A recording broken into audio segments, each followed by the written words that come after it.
বন্ধুরা, আজকে আমরা ভাগ নিয়ে খুঁটিনাটি আলোচনা করব। ভাগ,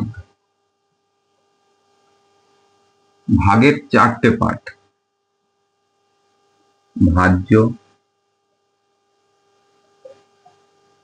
ভাজক,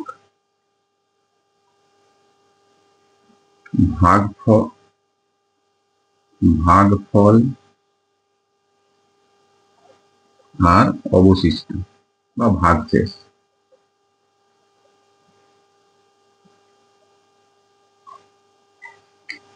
আমরা যদি দেখি, ভিতরটাকে বলে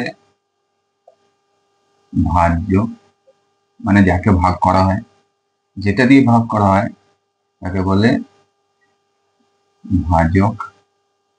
ভাগ করলে যেটা বেরোয় সেটা হলো ভাগফল। শেষে যেটা অবশিষ্ট থাকে সেটাকে বলে ভাগশেষ বা অবশিষ্ট। আশা করি বিশেষটা বুঝতে পেরেছো। ডিটেলসে আরো পরে আলোচনা করবো।